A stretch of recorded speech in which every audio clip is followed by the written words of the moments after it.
Assalamu alaikum wa rahmatullahi wa barakatuh. Your Excellency Minister, Excellencies, former Prime Ministers and Ministers, Excellencies, members of the legislative organ of the Arab Republic of Egypt, distinguished presidents of Kumiyat and Ebda, scholars, scientists, men and women of the world of thinking, research and scholarly work, and distinguished members of the press. My dear businessmen from Turkey and Egypt, Assalamu alaikum. They asked me at the conclusion of my assignment in this beautiful country, which is closing to 3.5 years, why I love so much Egypt. I have one answer. It's Allah in everything. It's the order of the will of God. I am very proud that at the end of more than 3 years of eventful professional life, I have been able to take over rapidly evolving economic, commercial, industrial relations amounting to $1 billion of investment and $3 billion of trade in the end of 2009. In less than 4 years, I am proud to report to you that as of the end of 2012, as of 31st of December, our bilateral trade has reached $5.1 billion, and our investments not only did not recede, but they are now closer to $1.5 billion. This happened at a time when many nations and countries of the world, think tanks, observers, media, used to think that Egyptian economy and public life is at a standstill. Egypt is paralyzed. Egypt cannot govern itself. Egypt is on a temporary economic austerity time. We have proven to the world and to all the nations, our friends and partners and allies, that this is not true.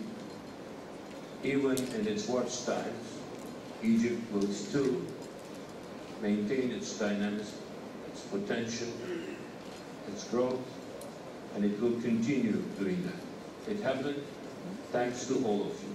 Thank you very much.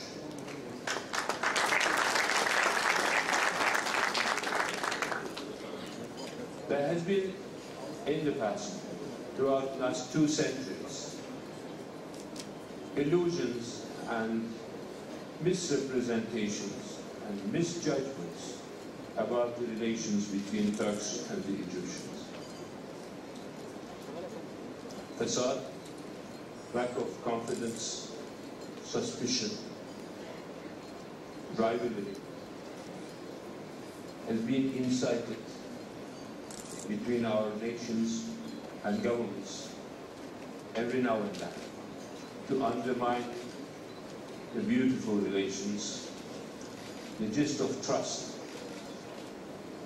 the mutuality of cultures, our common convictions and religion, and our common history, which encompasses almost a millennium,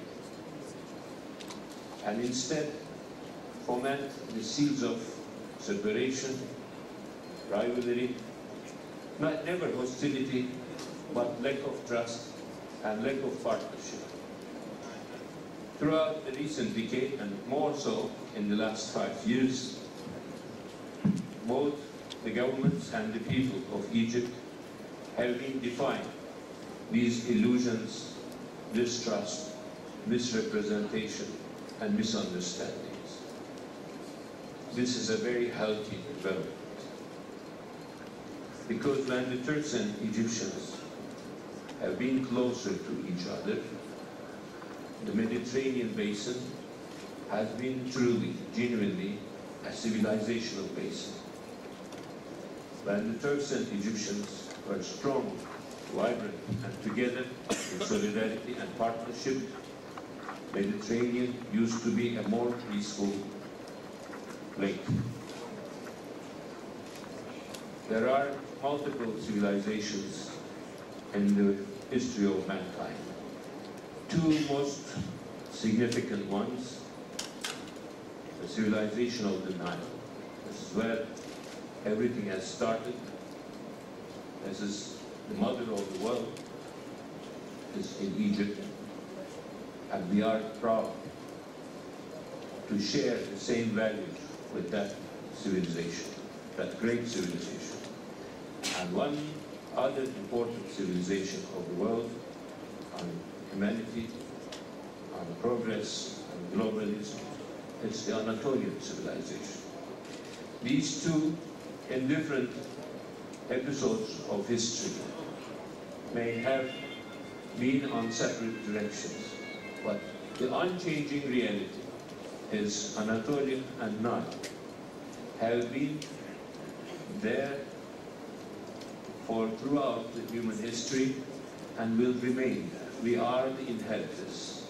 And for the greater part of human history, these two civilizations have been hand in hand, shoulder to shoulder. And again, I'm a very proud person to once again underline that. In the 21st century, in the beginning of the third millennium, there is no hostility, no unsettled disputes, no territorial, ethnic, or sectarian problems. Nothing between the Turks and Egyptians which can possibly contaminate this relationship. On the contrary, there is a tremendous potential that once these two countries and these two great nations, or these two great civilizations, extend their hands to one another, this region will definitely be more peaceful, more stable, more progressive, more civilized, more prosperous. And the whole world has to win from the Turkish-Egyptian partnership. This has been the unchanging motto, and it has been the unchanging instructions from the Turkish leadership and government and people entrusted in me, that I intermittently, persistently defended, tried to spread, tried to explain, and tried to bring into life throughout my tenure of office. I was at Darul Vesai last week in your National Archives, and I was asked to write a few remarks on that, and I promised that for the rest of my life, as an active duty diplomat as well as an ordinary human being, I will continue to serve as the voluntary ambassador of Egypt wherever I am in this world.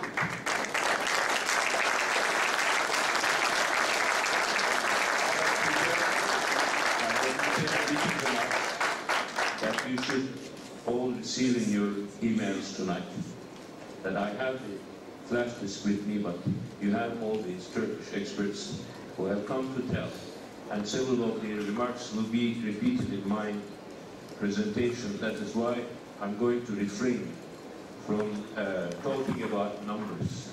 The numbers, in any case, are confirming. They are the evidence.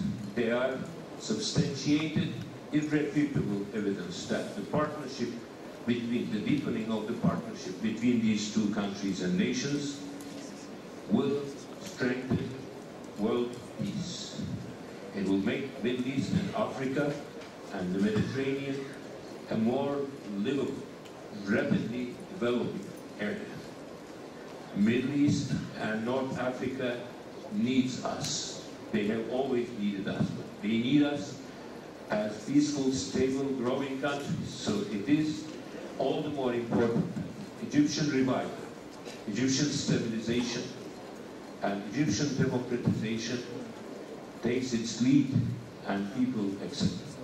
But I will say a few words not directly on economic issues, but they are paramountly related to economic revival of any country, not only Egypt. My dear brothers and sisters, I would have wished that at the end of the second anniversary of your proud, phenomenal revolution, which is going to have a major impact on human history throughout this century and maybe beyond, I would have wished to celebrate out on the streets, young and old, rich and poor, educated and uneducated, men and women, the people of the old times and the new emerging leaders, together with all political parties and forces of this country. I would have loved to commemorate the second anniversary of your proud revolution on the streets with joy and not with violence, with celebrations and feasts, satisfaction and embrace, the popular unification of this country, with all the colors of Egypt, secure and free and confident and hopeful of the future.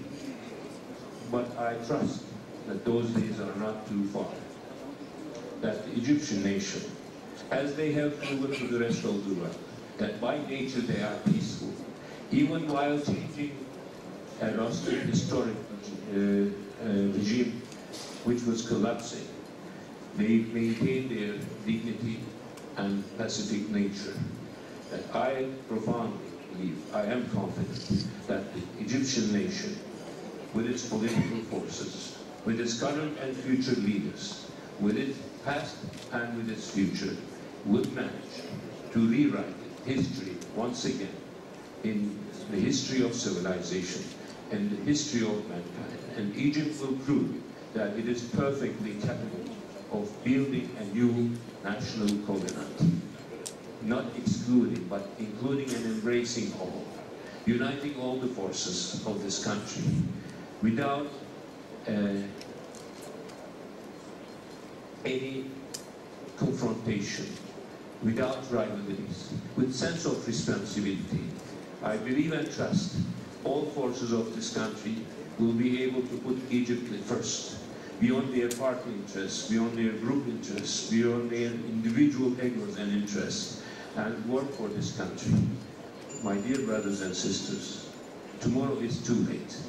We are already late. We are already behind. We have a lot to catch up. Turkey has been running rather fast. We were trying to run a marathon at 100-meter speed, and sometimes not so easily. We are not immune of problems. Our process of transition and transformation, our democratization, our civilification are not yet complete. We are not fully happy. We have diverse opinions. We don't have full consensus on all these issues.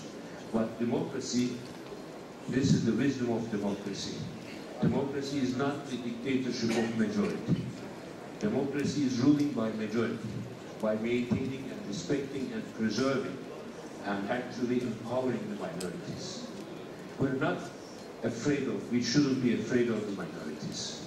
Those who belong to the old times, the elite groups, the extremely well-educated men and women of Egypt, those who have been in positions of power and influence.